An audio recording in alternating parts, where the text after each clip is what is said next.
Hey guys, hope you guys' weekend is going pretty good as it's coming to a close. And it's an even better weekend because Thor Ragnarok came out this weekend. Another MCU movie, finally. Haven't had one in 3 months. They're producing them at a pretty quick rate now, which I like because they're good movies. But anyhow, it's opening weekend. A lot of you guys probably haven't seen it yet, or maybe haven't had the chance to see it yet. Maybe a lot of you guys probably have, but a lot of you haven't. So I just wanted to make a quick spoiler-free review for you guys that will be spoiler-free because it's quick and quick because it's spoiler-free. Perfect trade-off. But anyhow, let's go ahead and jump right into it. Okay, guys, before you go into total panic freakout mode, the video clips I'm showing are from the trailer, so nothing is being spoiled for you. You are perfectly fine. But anyhow, I want to go ahead and jump right in and talk about the comedic aspect of this movie.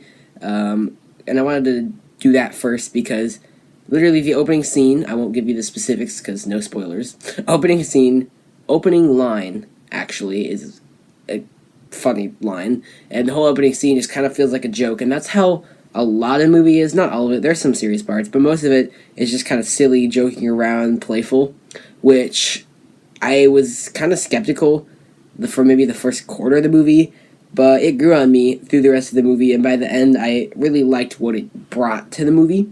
And I know a lot of the Marvel Cinematic Universe kind of movies all have little jokes thrown in, but this has a lot more than usual. This is like almost at, if not on, Guardians of the Galaxy level with the amount of jokes that they're throwing at you, which it could have been executed terribly. There's a way they could have done that where it would have just completely taken away and ruined the movie.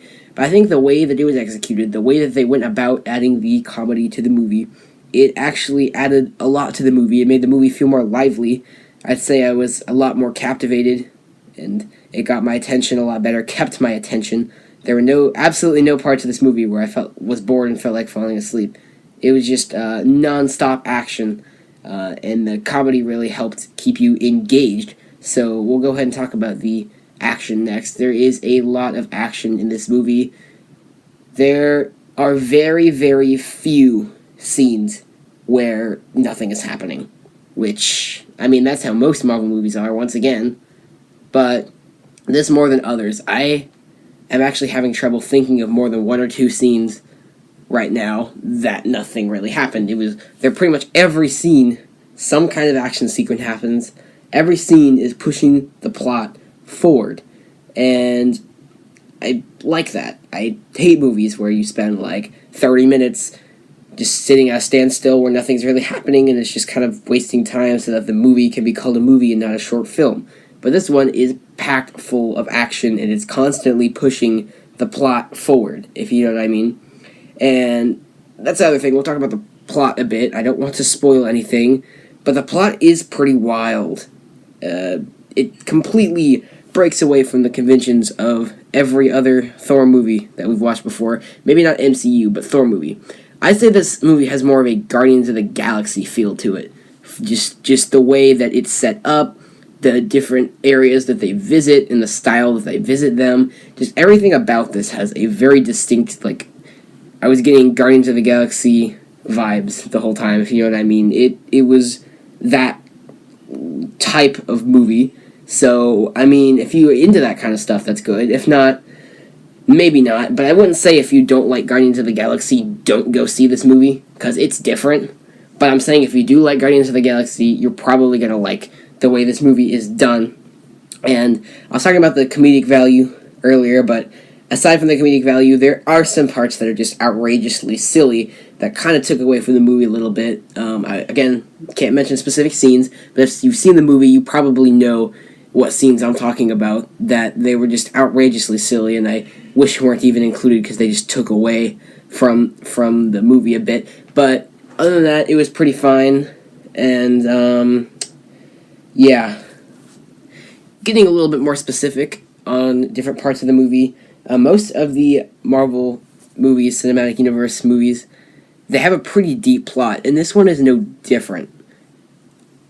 It doesn't even like feel shallow. Some of the movies feel shallow on first watch, and you have to watch them over again to see the deeper plot within them.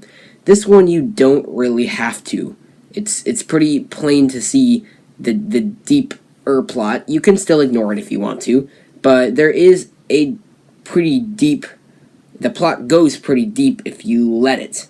So I highly suggest you really think about what's going on in the movie and try to find the deeper plot that I'm talking about when you go go to see this.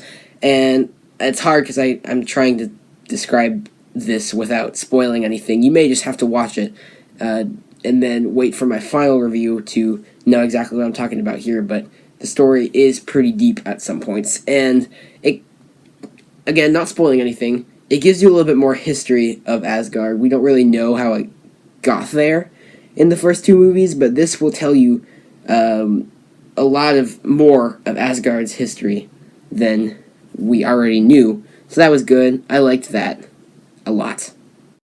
Now, talking a little bit more about the plot, you can definitely tell multiple plot lines going on at the same time here, if you know what I'm saying. For me, it's a hit or miss with these movies. Okay, some of them I see several different plot lines going on at the same time, which is what I like to see. And then there are some movies where I see one distinct plot line that's just kind of okay. It's not a bad plot line, but I like it better when there's a lot of different stuff going on at once.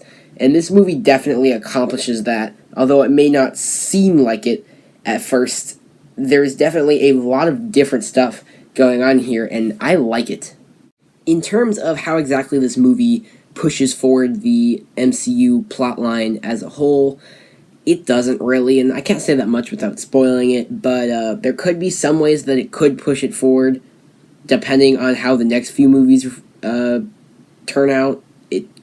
This movie may or may not push anything forward based on what they're planning, if you kind of know what I'm saying. But for the most part, no, it doesn't really do anything to push the plotline forward. But that doesn't really matter because this is a very, very fun movie. It's what the critics were saying beforehand. It's the most fun Marvel movie. Yes, it's a very fun movie. So I'm perfectly fine if it does turn out that this doesn't do anything for the overall storyline at all.